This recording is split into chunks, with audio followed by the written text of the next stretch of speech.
Football contest season is back, and so is the Las Vegas Football Contest Show, Season 2, the sharpest football contest show in the land. Focusing on all three Circus Sports contests and the Westgate Superbook Super Contest, we handicap the games and release our contest picks every week of the season. Featuring Super Contest champions Brady Cannon, James Salinas, and former NFL player Mike Pritchard, all team will have you prepared this season like none other. Check us out every weekend right here on SportsGrid.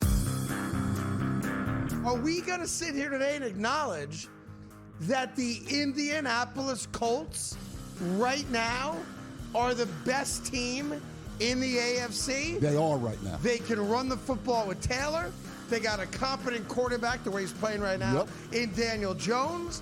They are well coached. They never punt. They never punt. They never punt. The Craig Carton Show, only on SportsGrid.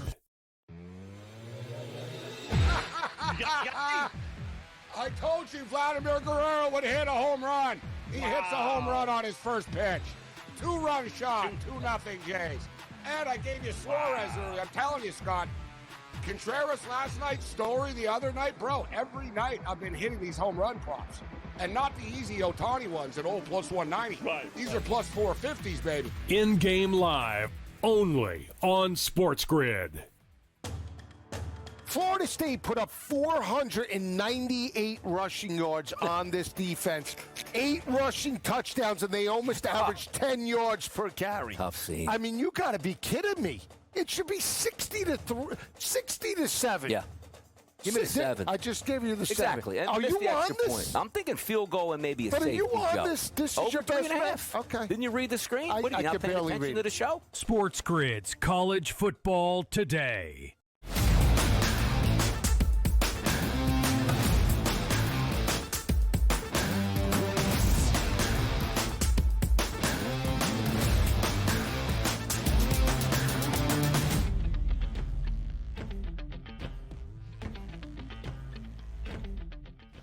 Oh, yeah, hour number 2, top of the hour power. I'm a Philadelphia fan. I hated last night. But again, Joe, sometimes like our fandom gets in the way, but you still got to make some money. Like I did take a prop for the New York Giants that actually cashed in very early in that game, so I was happy with that. And sometimes you like to say, back in the day, like if we weren't sports handicapping or gambling, like our only joy is basically cheering on our favorite teams and cheering against the teams that we don't like. So Sunday, when I have no Phillies and no Philadelphia Eagles, I got a smorgasbord out here of so many things I can wager on, win money, and still have fun, Joe. There's always a light at the end of the tunnel. Oh, Donnie's he's probably going to call out today. What a devastating night. Trust me.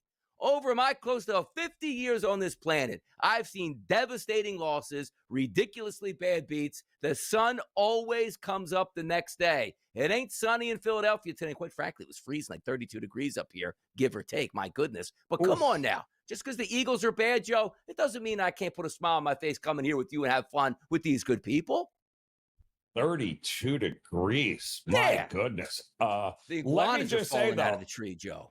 It was so rare what happened yesterday, Donnie. And of course, you know, what goes around comes around. But I believe it's the first time since 1983 that the Flyers, the Phillies, and the Eagles all lost on the same day. That is 42 years last time that happened. So that's what an anomaly that is.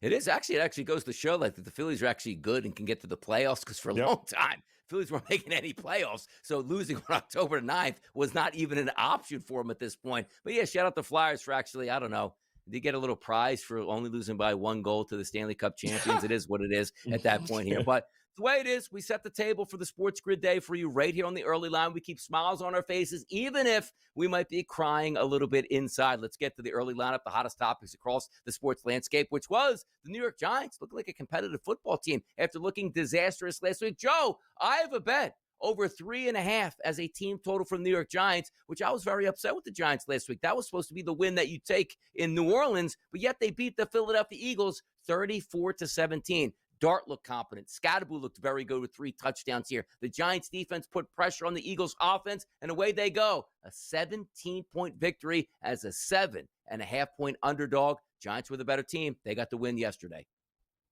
Yeah, and I listen, there's a different air about this Giants team, and you can see it on the sidelines. You can see it in the stands with the fans. It was great showing, and this kid Dart and Scatterbo are doing exactly what they had hoped, or at least what Dable had hoped. And that was give them a jolt and win some games here, because every game these two rookies win for Dable means a better chance he has of coming back, him and Joe Schoen, the GM there, of extending their careers with the Giants.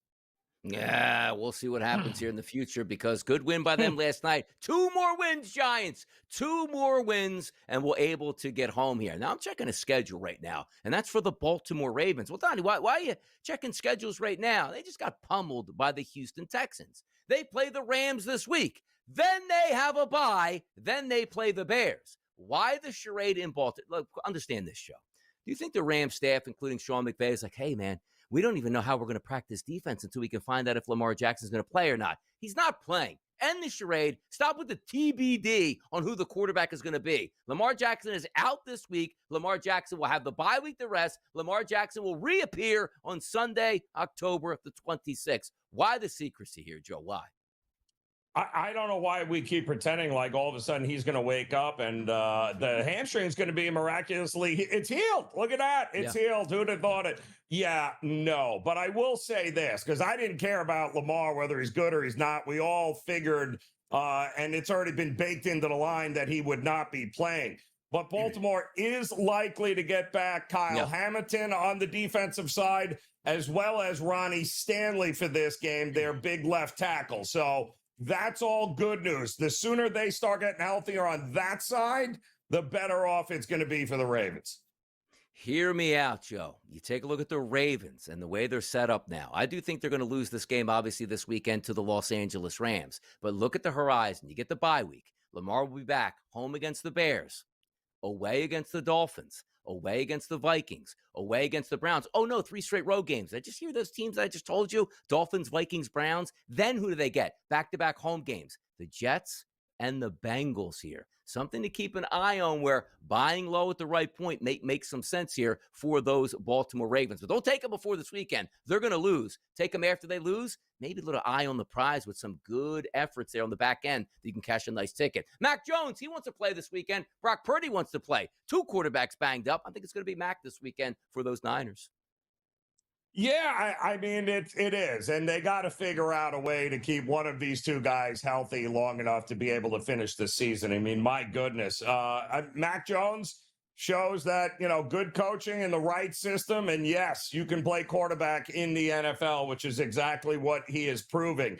But he is not 100%, not even close. I mean, this guy's hobbling around left and right. Now they got to go to Tampa. I don't love the spot here for Tampa.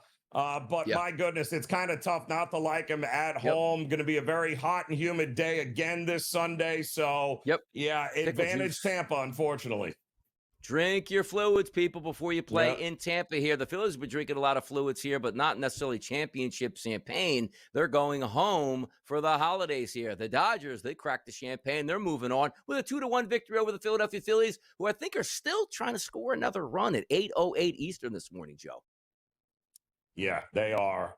Unfortunately, there for the Phillies, the way it ended. But quite honestly, Donnie, I mean, you dig yourself a 2-0 hole in a best-of-5 series. Your room for error is non-existent. So, and they made just, 1 too many errors last night, which ended up costing them not only game, but their season. 3-0, you had a lead in game number 1. You blew that. Game number 2, you had a chance to tie that game up in the 9th inning. You blew that as well. Game number 3 came to play. Game number 4, you had a 1-0 lead. You blew that as well and couldn't get any base hits. Your fault, not anybody else's, Philadelphia Phillies. John Mateer, he hopes you don't have to blow a lead this weekend. He wants to get in that game, perform, get back into the Heisman race, and put his team back on the pantheon of, we can win a championship. Yeah, we've seen that line moving ever so slightly all week long towards OU. Everyone thinks and expected him to play, and it looks like he's on track to do just that. He's not on track to play opening night. It's LeBron James. Hey, did you see he had a decision to make, and he chose Hennessy and chose the money here? And then 24 hours later, he's like, hey, by the way, I'm not even going to show up for opening day. Sciatica. See you sometime probably in November. Who knows? I don't even know what to, just think about what we're saying here. Oh, his sciatica hurts, so he might miss a couple of weeks to start this. What are we doing, LeBron? My goodness. I mean, 23 years, is it not enough? 22 years in the NBA? Like, what are we doing here? Like, it's time to pack it up. It's time to move on. Do the farewell tour. Do whatever you got to do. Put your girdle on, and let's end it this year, please. Yeah, it's always funny, like the way it turns out too. Like, hey, the season's going to start here. Like NBA players and teams probably understand what's going to take place, but the fact that it's under wraps and yeah, he's going to sit out the hopes are he's going to play in the opener. And it's like, nah, I'm going to be down for a full month at this point. Get ready, NBA, because the NBA, when you get to the playoffs, is a lot of fun to watch. The NBA in the regular season, Joe, it seems like we're already set up for, is anybody going to play in any of these games? Or the only thing that matters is the playoffs at this point. We're already setting ourselves up for that, right? For LeBron, I mean, he's already giving you a reason why you won't see him till January. Everybody knows the NBA season doesn't start until after Christmas anyway. Who are we kidding? Or on Christmas. That's it. Make me commissioner, Joe. We ain't starting a single game until New Year's Day in the NBA. And USA basketball, they got the new head coach. It's Spo, baby. All right, Spo's there. Miami Heat fans rejoice, Joe. Come on. Well, I mean, listen, he's been a part of the coaching staff over the last, decade there for USA basketball. So it makes sense. And I think it's a good move by them as well. Yeah, there you go. USA basketball. Get back on top of the world, people. By the way, on top of the world with Coach Terry Bowden next. We're talking Indiana. We're talking Oregon. We're talking SEC. Come on back with us next.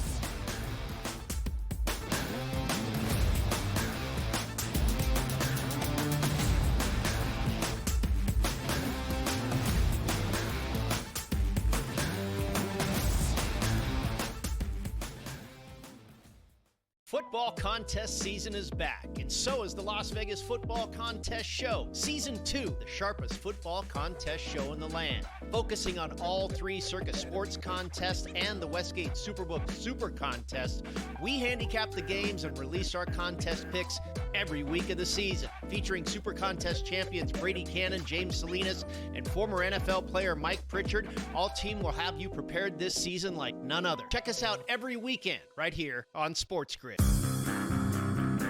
Are we going to sit here today and acknowledge that the Indianapolis Colts right now are the best team in the AFC? They are right now. They can run the football with Taylor. They got a competent quarterback, the way he's playing right now, in Daniel Jones. They are well coached. They never punt. They never punt. They never punt. The Craig Carton Show. Only on SportsGrid. I told you Vladimir Guerrero would hit a home run. He hits a home run on his first pitch. 2-run shot, 2-0 Jays. And I gave you Suarez earlier. I'm telling you, Scott. Contreras last night, Story the other night. Bro, every night I've been hitting these home run props. And not the easy Ohtani ones at plus 190. Right. These are plus 450s, baby. In-game live, only on SportsGrid. Florida State put up 498 rushing yards on this defense. 8 rushing touchdowns, and they almost averaged 10 yards per carry. Tough scene. I mean, you got to be kidding me. It should be 60 to 7. Yeah. Give me the 7. I just gave you the 7. Exactly. And are you on this? Point. I'm thinking field goal and maybe a safety. But are you on Joe. this? This is your Over best 3.5. Okay. Didn't you read the screen? What are you not paying attention to the show? SportsGrid's College Football Today.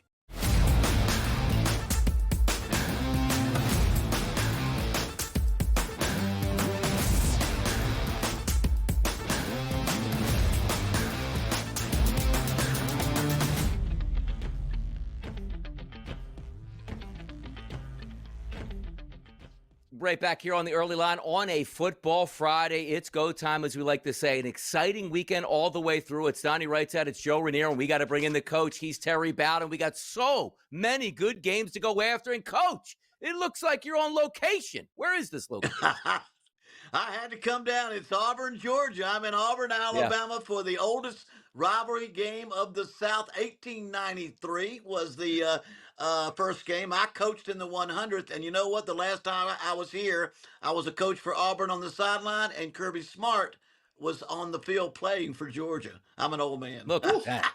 Coming full circle, And we football won. royalty here. Yeah. What was the final, Coach? Did we blow them out? What was the final? We were way underdogs, and we didn't. I can't remember the score. It was like 42-28. We had a good win. And that may high not be scoring the in right the score. It was SEC. close. I like that. By the way, talking about high We scoring, had a week Coach. off. We had a You week got the off bye and week, gave. ready to go. We had a bye week, and we pulled some stunts on them. There you go. How about some stunts here? Two head coaches that love to get in the media and tell you how good their football team is, Coach. Indiana and Oregon. 7 to 7.5 point favorite here for Oregon here. Coach Seeger, you know very well, traveling out to Oregon, no shame in his game. He'd run up the score if he'd love to. And also on the opposite side, Oregon loves to do the same things. What a great football game on deck and a Big Ten football game, which sounds odd to say. Coach, Indiana, Oregon, let's go. Yeah, it's one of my. It's not the favorite of the week. It's right up there. But both coaches have to justify. They can justify talking about their team. Two great football teams. This is not contender versus pretender. They're both contenders, and I think if Indiana does lose the game, and I think they will, they'll still be in the playoffs, I believe. But this is a chance that a team of where. Oregon, first of all, the home field advantage. People who've never been to Alson Field, don't even know how big that game is and how much difficult to win there. They've got a 18-game home winning streak. I think it's 18 home winning streak, 23 straight. So that right there is one of the reasons they're going to win. But I think their secondary, one of the best in the nation, if not the best, will be hard for Indiana to crack. They're both outstanding on offense, both outstanding on defense. Indiana, really, it's their running game that's got to be stopped by Oregon. Oregon's got to make sure their defense plays great in the secondary. When it's all said and done, I think Oregon wins this one and covers. I got to Google Signetti. I heard he's pretty good. Coach, Mizzou has had 2 weeks off to prepare for this game, and I say that because they had to play UMass, and let's face it, that was a week off here. But am I crazy, or is Ty Simpson turning into one of the best quarterbacks in the country here? Yeah, I think one of the factors of this game, he's gone from unknown to Heisman candidate.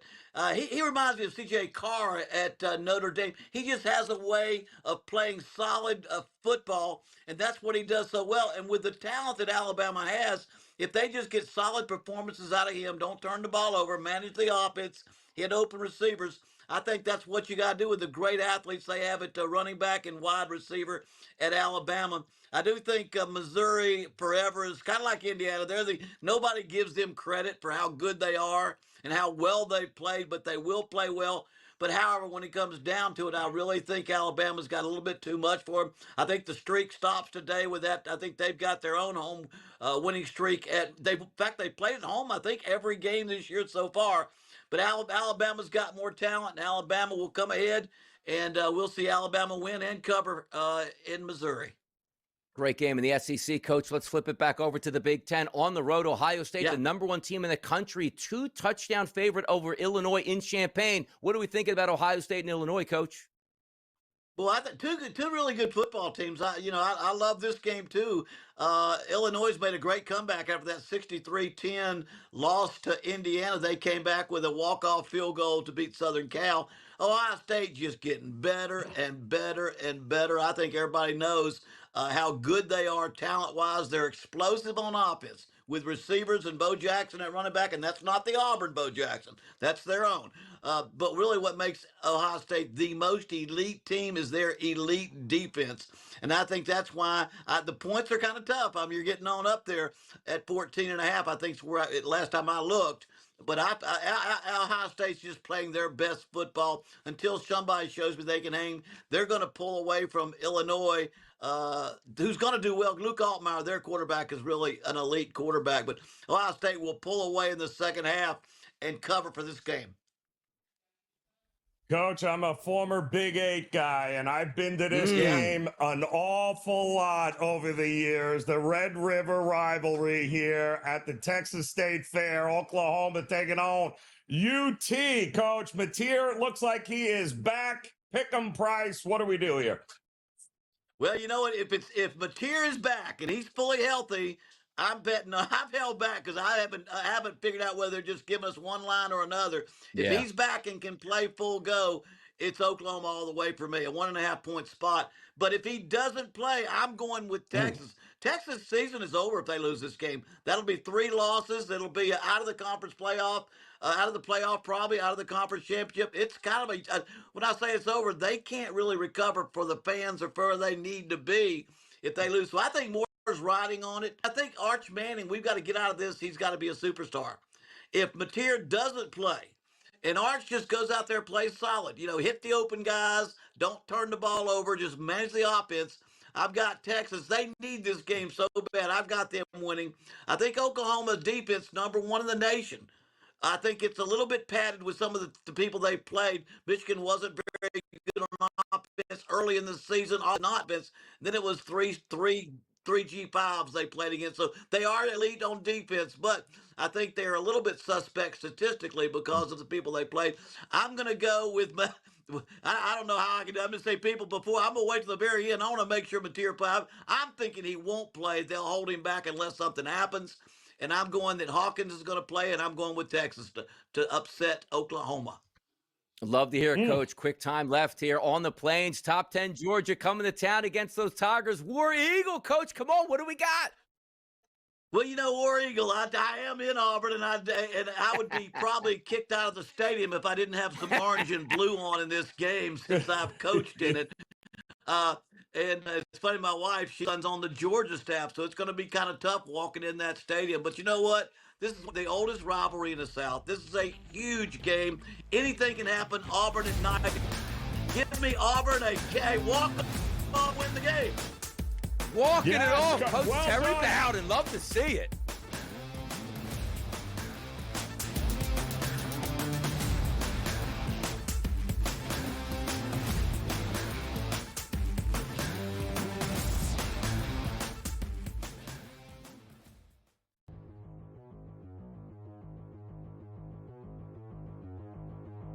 Shedeur Sanders will be starting for the Browns by week 9. I am buying this. I am buying this absolutely. At a certain point, Joe Flacco just not the answer. We know they already made the change. Dylan Gabriel is starting this week. We know that. But maybe a team needs a quarterback, and they're willing to trade for Joe Flacco for some level of stability, and then we simply get nothing out of Dylan Gabriel. He is a rookie quarterback when it's all said and done. Maybe there's just no production from him. So why not just move on to a different rookie quarterback that you have just to see what you have? And then, as George, as you mentioned up at the top, you have to evaluate going into next year's draft. So I will absolutely buy this. The next 4 weeks, Minnesota, Pittsburgh, Miami, New England. I mean, the question is this. If they truly believe that Gabriel could be a future starter, you got to give him more than 4 weeks, right? That's 4 weeks is not enough. Minnesota, that's a rough game, all right, being played with England this week. Pittsburgh, they haven't have a defense. Miami is not very good. New England's supposed to have a good defense, hasn't here. I want to sort of go. I mean, I think Shedeur Sanders is going to start at some point this week. I don't think it's going to be by week 10, although that does make sense here to name him the starter during the bye week, get him 2 weeks here. I'm going to go more, maybe double digits, week 12, week 14, somewhere around there. Because I want to give Gabriel a longer run. I think Gabriel might do some damage here against these lesser defenses here. So I think give him a longer runway here. That being said, I do not think Gabriel is the long-term future of this team. I don't think he's a franchise quarterback at all here. I think he's a number 2 at best here.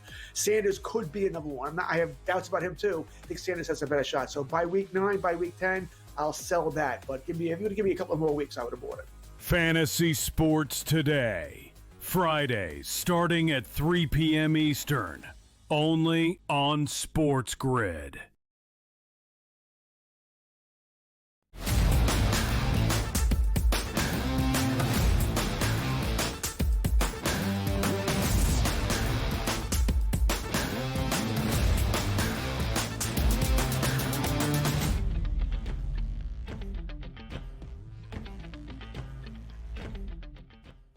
Major League Baseball. What do we like to see? 8:08 p.m. tonight out in the Pacific Northwest. A winner-take-all game, and that winner, could it be Detroit with Tarek Skubal? Or that winner, George Kirby? Oh, my goodness here. And the total listed at 5.5. What is this, Joe? At least get 7.5, 8.5, 9, 5.5. Runs will be at a premium. But the favorite in this game is the Tigers. They opened up at the FanDuel Sportsbook around a minus 134 price. FanDuel's moved them to 136 and as high as 138 at other outlets here. I look at this game and say, nobody really wants to fade Tarek Skubal, do they? But this, as you said, Joe, is a Mariners team that's like, hey, man, we never seen this guy pitch before. There's no way we can hit this guy.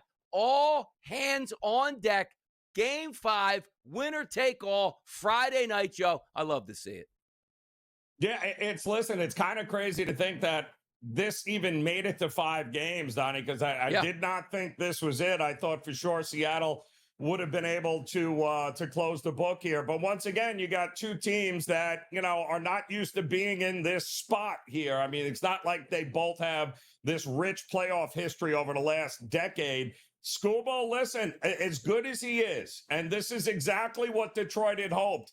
They hoped, they would have been able to get game 2 for a win, but they always knew if they could get it to 5, they would have Skubal back on the mound. Well, congratulations, you got him on there. But the Mariners, they're the one team that has somehow managed to figure out, okay, Skubal's pitching, big deal. They've beaten him the last 3 times that they have faced him. So they've lost 4 or 5 of his last starts here, Skubal. And for whatever reason, Seattle, once he gets out of the game, Seattle figures out ways to be able to get it done. It's hard to trust the bats of Detroit. I have more faith at home trusting the bats of the Seattle Mariners, because unless Skubal throws 120 pitches, they are not taking him out of this game, which means the longer it goes, the harder it's going to be for Detroit. I'm with you on that. I really am with you on that, because I do think it's one of those games where, like, Skubal's not one of these delicate pitchers, like, once he gets to 85 pitches, you can let him spin. And there's a good chance that in order to win this game, even, Joe, if we're talking about a 3-3 game in the 8th inning and it's got 111 pitches, they'll let him go another half inning to try to get his way out of this as opposed to go to the bullpen. So maybe a team total, hint, that you might be looking a little bit later on for Seattle. But a fantastic game overall and a favorite to Detroit, which I agree they should be the favorite. But understand this, too. From the month of, starting in August, let's go back to August 1st. So roughly 60 days plus. You look at these two pitchers, Joe, some of the best with xFIPs in Major League Baseball at that time.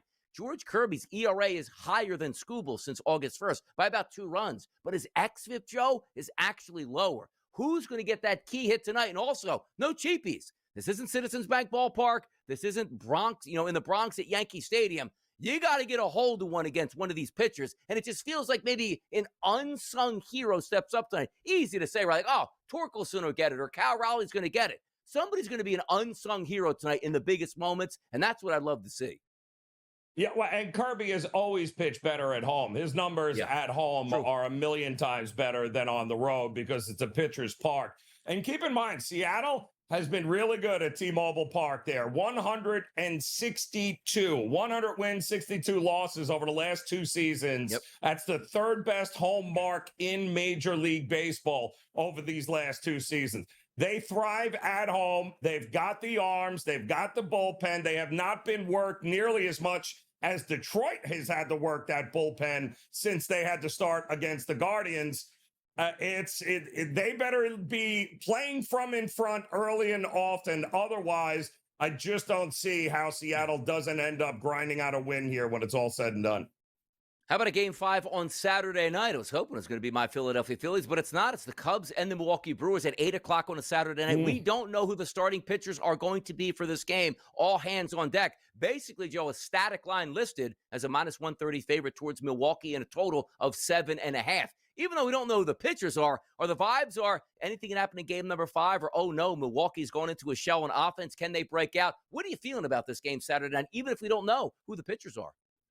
Yeah, it's kind of tough. Listen, we don't know who the pitchers are going to be, but quite honestly, the answer is everybody.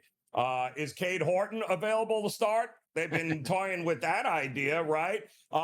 Again, the Brewers have the more rested bullpen. The Cubs bullpen has been worked this postseason here. To me, if the Cubs don't hit home runs, they lose this game. So they need to figure out how to get some balls over the fence. Otherwise, the Milwaukee Brewers will not beat themselves. They'll win this game. Could it be the winner of the first inning just wins that game and moves on? We'll find out, but let's get you set up for an NFL Sunday without the Eagles. Oh, that's glorious.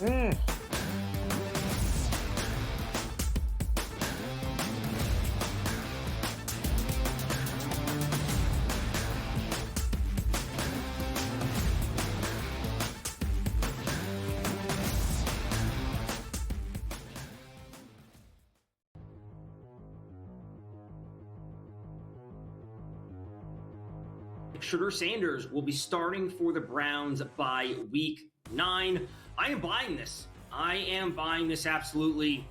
At a certain point, Joe Flacco just not the answer. We know they already made the change. Dylan Gabriel is starting this week. We know that. But maybe a team needs a quarterback, and they're willing to trade for Joe Flacco for some level of stability, and then we simply get nothing out of Dylan Gabriel. He is a rookie quarterback when it's all said and done. Maybe there's just no production from him. So why not just move on to a different rookie quarterback that you have just to see what you have? And then, as George, as you mentioned up at the top, you have to evaluate going into next year's draft. So I will absolutely buy this. The next 4 weeks, Minnesota, Pittsburgh, Miami, New England.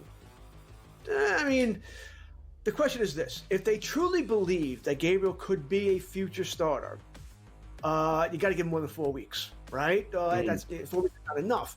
Minnesota, that's a rough game, all right, being played, England this week. Pittsburgh, they haven't have a defense. Miami is not very good. New England's supposed to have a good defense, hasn't here. I want to sort of go... I mean, I think Shedeur Sanders is going to start at some point this week. I don't think it's going to be by week 10, although that does make sense here to name him the starter during the bye week, get him 2 weeks here. I'm going to go more, maybe double digits, week 12, week 14, somewhere around there. Because I'm going to give Gabriel a longer run. I think Gabriel might do some damage here against these lesser defenses here. So I think give him a longer runway here. That being said, I do not think Gabriel is the long-term future of this team. I don't think he's a franchise quarterback at all here. I think he's a number 2 at best here. Sanders could be a number 1. I have doubts about him too. I think Sanders has a better shot. So by week 9, by week 10, I'll sell that. But if you're going to give me a couple more weeks, I would have bought it. Fantasy Sports Today, Fridays starting at 3 p.m. Eastern, only on SportsGrid.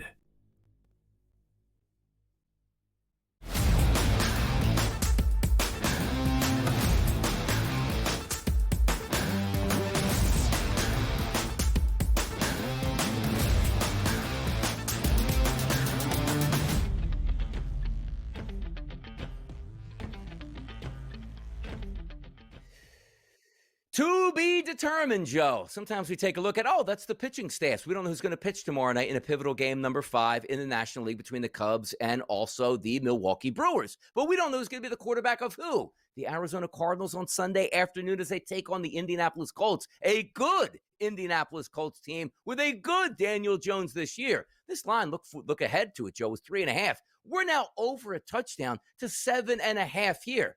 Kyler Murray or no Kyler Murray, I don't think they're beating the Colts, but this will be interesting if it's Jacoby Brissett on the road against the Colts. Man, just wave that white flag right now, Cardinals. It's kind of hard to like anything that you're seeing from the Cardinals right now. Turmoil there with the head coach, the team just playing stupid football. They shoot themselves in the foot. They lose these games in epic fashion, and now your starting quarterback is hurt, along with, by the way, both starting running backs are now shelved with Benson and company. So it's gone from bad to worse here every week with Arizona, but it is the NFL, right? And laying more than a touchdown is very difficult to win by margin. But Indy has shown time and time again that they might just be a cut above here. Danny Dimes is playing at a ridiculous level right now. Steichen has got this offense humming. Lou Anarumo, one of my favorite DCs, loved him in Cincinnati. Love him on what he's doing here at Indy. It's kind of hard not to like Indy, even though the hook is out there and you have to have them win by more than a touchdown. It would be Indy or pass.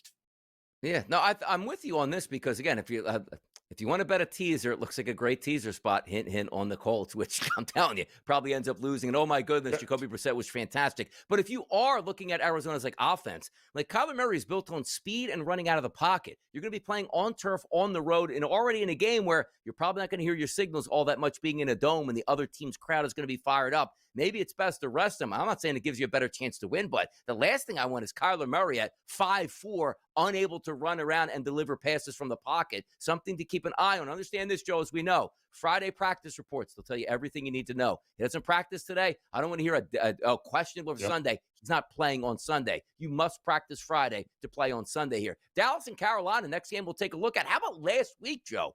Impressive performance for Dallas and also Carolina at home in a comeback victory over the Miami Dolphins. Your favorite here for the Dallas Cowboys, which was 3.5, now down to 3. Heavy tickets coming in on the Dallas Cowboys with a total, Joe, that's increased from 46.5 up to 49.5. And understand this, too. A nor'easter is supposed to barrel down the East Coast. Some rain is in the forecast. We don't know exactly what those conditions will be, but that total's rising, Joe. Prescott and Young, what do we got?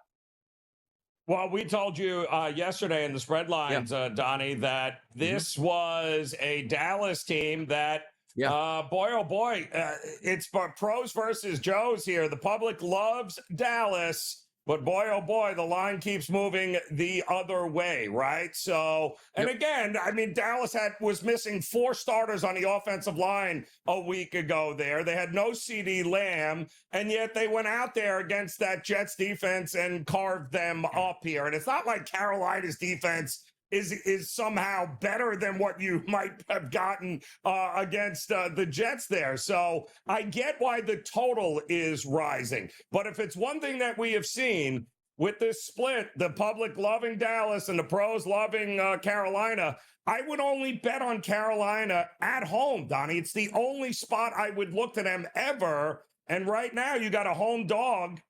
I would not count out Carolina pulling out the upset here because Dallas, can you really trust them? Oof. Rico Dowdle, revenge game, Joe? Think about that. Another 2 bills on the ground for a guy, Rico, couple tutties. It could happen against that Dallas defense here. Let's set up the next game here. It's New England and New Orleans. Is it the sexiest game of the weekend? No, it's not. But the New England, after a big victory against Buffalo on Sunday night, there's a chance where that says schedule softens up now, and they can maybe make a run at the Buffalo Bills, and it starts this weekend in New Orleans against the Saints. The Saints beat the Giants. You might say, easy to beat the Giants. I don't know. The Giants look like world beaters last night. Maybe that was a quality victory by New Orleans. They are the underdog at 3.5 in this game, depending where you're shopping at. Just about everybody has that price point, and a total that's listed between 44.5 to 46.5, depending on where you're shopping now. May and Rattler here. I like what I see out of New England, but the true test is, Joe, a team that hasn't won a lot, particularly over the past 2 years, now playing in a spot they're supposed to win after a really big emotional win the previous week and back-to-back road games, nonetheless. Well, you're right. I mean, Donnie, it's a letdown spot written all over it here for the Patriots. And teams in spots like this, 24-80-1 against the number because they beat their division rival on the road a week ago. So history and the trends tell us not very good for New England. But New Orleans offensively is the second most run-heavy team in the NFL, right? They want to ground and pound you here. But the problem is you're not running on the Patriots defense. They are, and then you're going to ask what? Spencer Rattler to win a game for you, and that's going to play into the hands of Vrabel and this defense. I'm sorry. I mean, I know the spot is awful, but I still think New England should have been a bigger favorite. I think we're underestimating what's going on here. I love Drake May. I love Josh McDaniel and what he's doing with him. I think this is New England all the way in this spot. What gives with this next game, Joe? It's Cleveland and it's Pittsburgh, a divisional rivalry here. Dylan Gabriel is going to get a second start here in his young career rookie season for Cleveland. Aaron Rodgers and Pittsburgh coming off of the bye. 5.5 as a point spread here. Hasn't moved much across. I do see a 6 starting to pop through, but you take a look at 6 out of every 10 tickets coming in here on the Steelers and a low total of 38.5. Second start for Gabriel. Rested and ready at home Pittsburgh. It's an interesting line here nonetheless, Joe. What are you thinking about Cleveland and Pittsburgh? I would have bet Pittsburgh, all things being equal, if they didn't have to. This is now the 3rd straight road game. And the fact that Pittsburgh got a week off after playing in London now, but the Browns don't. And that's a terrible spot for the Browns, any which way you cut it. Having said that, do I really trust Pittsburgh offensively to go up against this defense, time zone travel or not? No, I don't. I think Pittsburgh's regression is coming, and I think this game here has walk-off field goal written all over it. Would not shock me if the Steelers lose outright in this spot. Ooh, the Pittsburgh Steelers, they won't like that. And by the way, they can take hold on that division. They pick up another victory. Baltimore loses again. But as we talked about earlier in the show, Joe, that's an interesting schedule with maybe a lot of wins for a healthier Baltimore Ravens team. Should be some fun to watch how that AFC North goes down. I'll tell you a game that's not on many people's bingo card to watch at 4 o'clock this weekend, Joe. That's Tennessee and it's Las Vegas. It's Cam Ward. First victory there for the youngster last week in amazing fashion against Arizona. Back-to-back road games for them, taking on Las Vegas, who was embarrassing last week versus the Colts. A 4.5-point favorite, which was down from that look-ahead number, Joe, at 6.5 in a total of 41.5. Back-to-back wins for the Titans, or are we saying that, come on now, Vegas can't be this bad, can they? Oh, yes, they can, Donnie. Geno Smith, the Cavalry is not coming to help them here. I don't see anything getting better for the Raiders. They'll be, again, without their two best players on offense. They lost their left tackle, the guy who was protecting Geno, and Colton Miller, one of the best blocking tackles in the NFL. Brock Bowers is still not 100%. It wouldn't shock me if they rest him here. You've got Jeffrey Simmons in the middle, probably licking his chops for this game for Tennessee. And listen, winning matters. Momentum matters here. It's very hard to trust Vegas in any way, shape, or form. But you know what? With both teams' possible turnovers, short fields, I'll take the over, Donnie. I think we're getting some points in this game as well. Like, you look at this, right? Like, again, they want to win football games. We get it. But sometimes you look at this like, hey, let me just see what I have at the quarterback position. And by the way, Geno, you better start playing some football here. It's only been one of the worst contracts that we've signed over the past 2 to 3 years at this point. If I'm looking at this, too, Ashton Ginty's touchdown prop, -155. Sounds expensive, but it feels like a game that he's probably going to get in the end zone. More NFL talk next on a Football Friday, right here on the early line on the SportsGrid Network.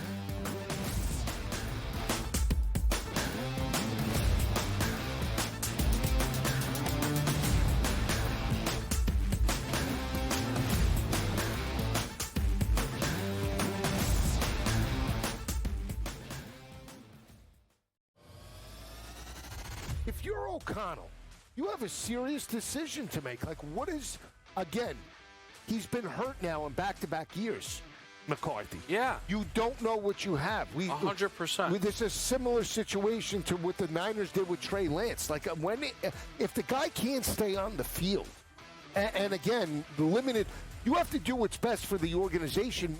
Pro Football Today, only on SportsGrid. Florida State put up 498 rushing yards on this defense, 8 rushing touchdowns, and they almost averaged 10 yards per carry. Tough scene. I mean, you got to be kidding me. It should be 60 to 7. Yeah. Give me the 7. I just gave you the 7. Exactly. Are you on this? Point. I'm thinking field goal and maybe a safety. But are you on Joe. this? This Over is your best 3.5. Okay. Didn't you read the screen? What, are you not paying attention to the show? SportsGrid's College Football Today. I can tell you right now, Jamar Chase is getting moved on a lot of teams. And I understand why. I mean, you don't have Joe Burrow coming back this year. It's just not happening. And then Jake Browning has been less than impressive. There's no doubt about that. So Jamar Chase is still an extraordinary talent, and I think buying him low is interesting. Why? Because if you do look, the schedule does get a little bit easier. The defense is still bad. Jake Browning has been productive. Fantasy Sports Today, only on SportsGrid. Basically a year's worth of starts at this point, because remember, Drake May was not the starter out of the gate during his rookie year last year. That was Jacoby Brissett.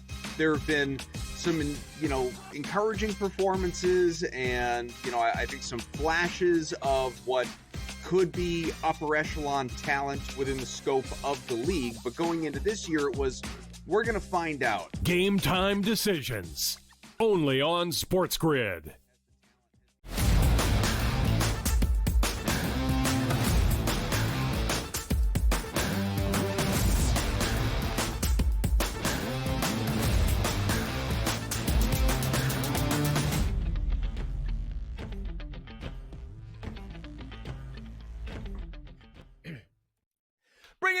Bring it in, people, because you know what? We got Sunday NFL games to talk about. We're hitting every single game on the board. It's what we do. Like Joe Ranieri, Donnie Rightside, get you prepared for this weekend's action, and you need to know who's going to be in or out. The only question is, Joe, we really don't know who's in or out in some of these circumstances, which is looking like the San Francisco 49ers possibly going to Mac Jones as we wait on Brock Purdy to get in. But we do know Baker Mayfield is playing at an MVP level, and the Buccaneers, are the favorites taking on the San Francisco 49ers this weekend. -3 in Tampa, 47.5 as a total. I got to tell you, Mac Jones or Brock Purdy, I'm sort of feeling it over in this game. Banged up defenses here, 2 offensive coordinators that are cooking right now, and it seems like we don't care who's playing for the 49ers. Kyle Shanahan's drawing up some banger plays right now, Joe.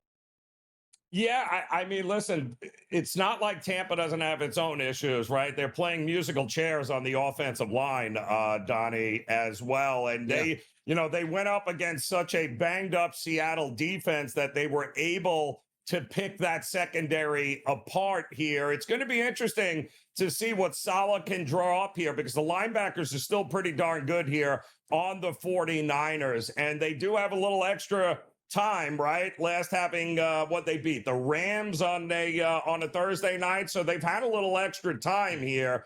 The problem is, though, Baker is, if it ain't broke, don't fix it. And right now he is rolling along. But no Mike Evans, no Bucky Irving, 2 starters on the right side of the offensive line, and now apparently Chris Godwin might not play in this game as well. They're dropping like flies in Tampa here, Donnie. There's a couple quarterbacks I just love to watch, like Lamar Jackson. I just love to watch him play because he's so unique to what we see in the NFL. Josh Allen is like a bull in a china shop, but still able to get the job done with a howitzer on his arm. And Baker Mayfield's like that short-stature quarterback that still has a good arm, but a swashbuckler back there, and so much fun to watch him play. It almost doesn't matter, again, who he's playing with. You know he's going to elevate that team. Fun game to watch. We'll see what turns out in a big battle in the NFC. Here's one, Joe, that I feel like it's not going to go the way it's supposed to. It either goes unbelievably well for the Packers in a 40-6 win, or I feel like Cincinnati wins this game outright. It doesn't feel like, Joe, we're going right on the spread, which is 14 to 14.5, or right on the total. It just feels like this pendulum is going to swing one way or another. Wow, genius to get Joe Flacco, or man, you traded for that? What are we thinking, Joe? Cincinnati and Green Bay. Woo, look at that spread. Well, I think Green Bay has got some good news, right? Because they are returning their right tackle, Zach Tom, and their starting left guard, Aaron Banks. That is huge because we saw without them what even a Dallas defense could do, and they caused all sorts of issues there for Green Bay when they lost that side of the line. This feels like one of these games, Donnie, where the Packers are going to play from in front.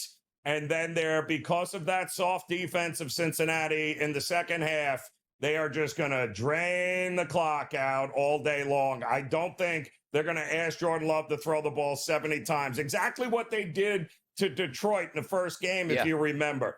Blasted them early and then just held on to the ball and milked the clock out in the second half. And I think that's exactly what they're going to be doing here. How about exactly what's going to take place on Sunday Night Football? The game of the week for me, that's the Detroit Lions go into Arrowhead Stadium to take on the Kansas City Chiefs, and the Kansas City Chiefs are under 500. They lose, there'll be 2 games under 500. The favorite, though, is Kansas City. Xavier Worthy's still a little bit banged up here in this practice week. They desperately need him to play in this one, and a total that's risen, Joe, from 48.5, we talked about it all week long, up to as high now at 53 at some outlets. Goff, Mahomes, big-time game in prime time.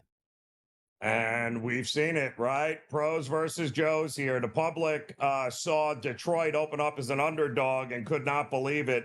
Wrong team favorite, Donnie, and the tickets were rolling in on Detroit. The only problem is, Kansas City, that line is getting bigger, and now at 2.5, may even get 3 before it tells you a lot about what the pros and the Joes think in this game.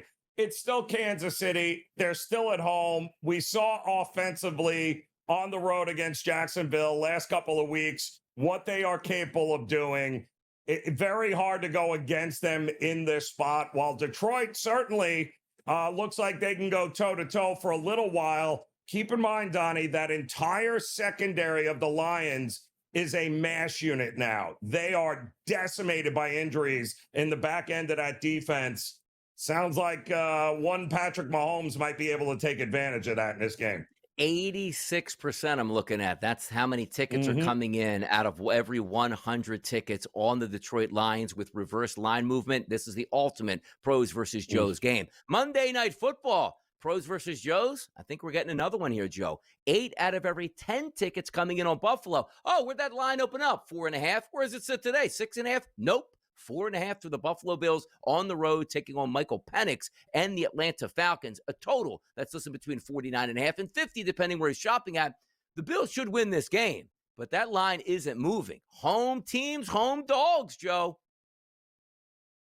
So we talked about this in the spread lines this morning, Donnie, with the Bills. Historically, Sean McDermott and the Buffalo Bills, after a loss, they get very conservative, meaning they lock it down on defense and then they don't go crazy or try to beat themselves offensively. They are 17-10-1 against the number after a loss, but they are 9-19 over and under. So 19 unders out of 28 games after a loss since 2019. It feels like that's exactly what McDermott is going to want to do here. They are going to make sure, keep everything in front of them. They're going to be very conservative on offense, and they'll be more than happy to run away with a win here by a field goal or less than a touchdown. So the under, I think, is the best value in this game.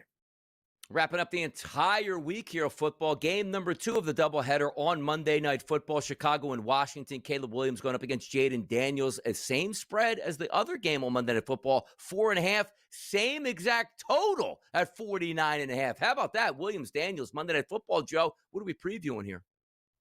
Yeah, it's this to me, I think, is shaping up to be another under. Donnie, we already know Monday night unders have been historically profitable, but you got two teams here that defensively know we got to keep everything in front of us. We've got to take away what the other team wants to do. Under 50 sounds like a good bet. Oh, boy. Best bets coming up next. Joe's carrying the team. I got to participate tonight. I'm going against the grain. Find out where Joe's going as well. Next.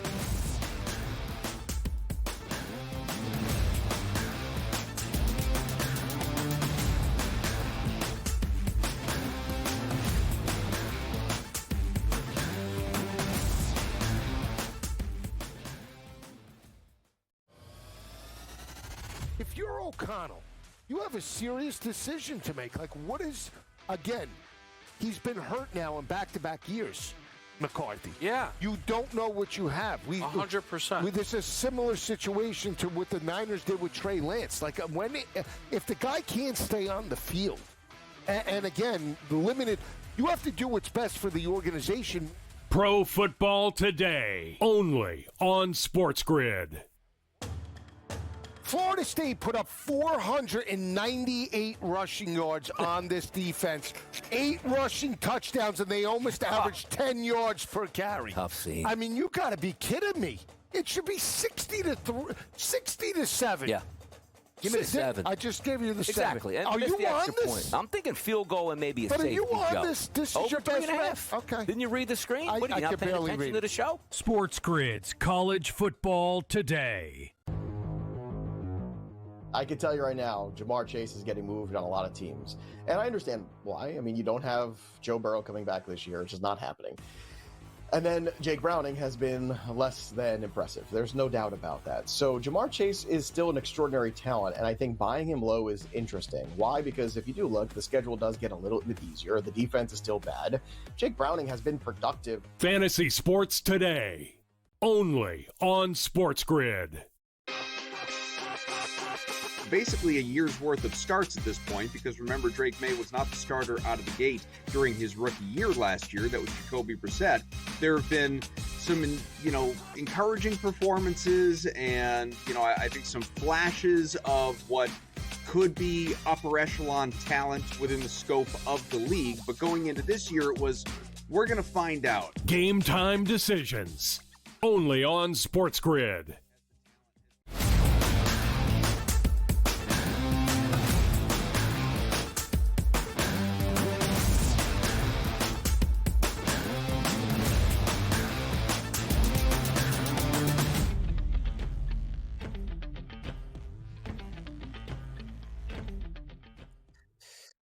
Mics are hot. Tommy's a producer. Should let him host this segment right now. But then we won't do that. We got Donnie right side. We got Joe Ranier. We're going to close this bad boy down in style. We absolutely love this segment here to reach out to the public. The question sometimes, the public might not want to reach out to us due to some questions asked here. Here's Fade the Public, people.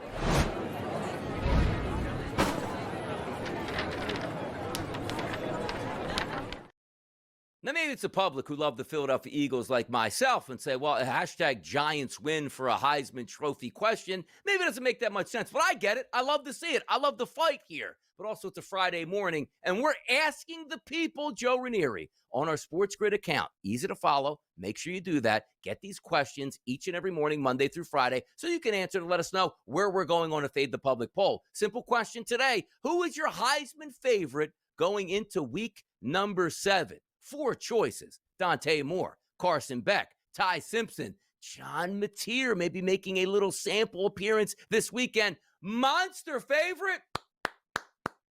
Carson Beck, Miami. Joe, what do you think about that? It's kind of hard to go against that, though I would not sleep on this kid, Ty Simpson, here. We all know Alabama's influence, Ashford and Simpson. Donnie, in the market. If this kid goes in, handles business against Missouri, and all of a sudden can run the table in Alabama playing for an SEC championship, yeah, he's going to get a lot of publicity there. Nobody does a better job of marketing their guys than Bama. By the way, it's all phenomenal stuff because the Heisman Trophy week to week, it just shifts around. Like Dante Moore loses to Indiana. You won't see his again. Like John Mateer comes back and has a victory. Like, oh, buy back in. Carson Beck not even playing football. He'll probably lose ground this weekend before he reappears again at this point. But Ty Simpson going on the road at Missouri, that could be your big mover this week. Talking about big movers, money in your pocket. Friday is payday. Bye, bye, bye.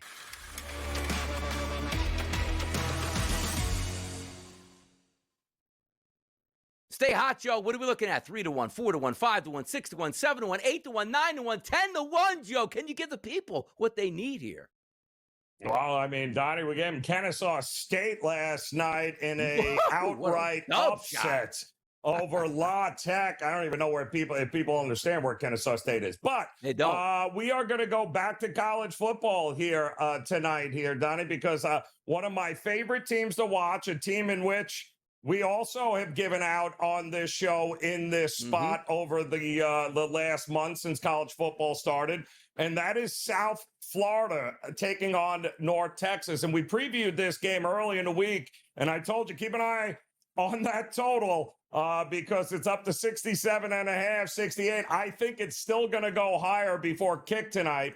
But to me, this is an important game because these two teams are part of that, the G5, right? Who's going to be the Boise State this year and represent in the college football playoffs? And the answer is South Florida, who has played now the 39th toughest schedule in the country. North Texas has had some nice wins, but they have played the 115th toughest schedule in there. I love this kid, Bryce Brown. I love the way this South Florida team is shaping up. I liked them to beat Boise State, and I like them to go on the road. This is a huge game for them. I like them to go on the road and get it done in what is a coin flip game, but I think South Florida will be victorious because I like their defense more than I like North Texas's at this point.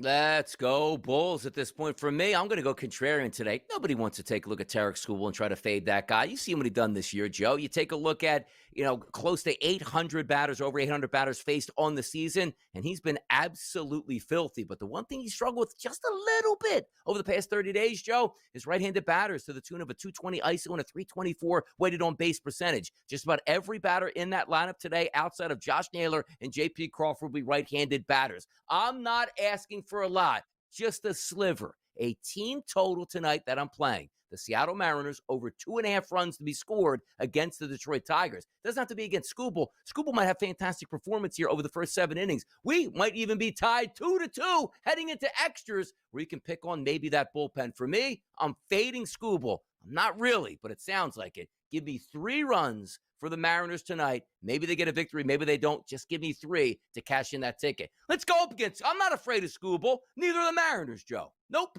No, they certainly haven't. And, we're talking about Skubal has now logged 210 innings this year, Donnie. Might be getting a little tired here. And, boy, Seattle has done a pretty good job against them, which other teams haven't been able to do. You know, I'm tired of the Philadelphia losing, people. Let's win some bets this weekend. For Donnie Right Side, Joe and Erie, what a great week. We'll see you bright and early on Monday.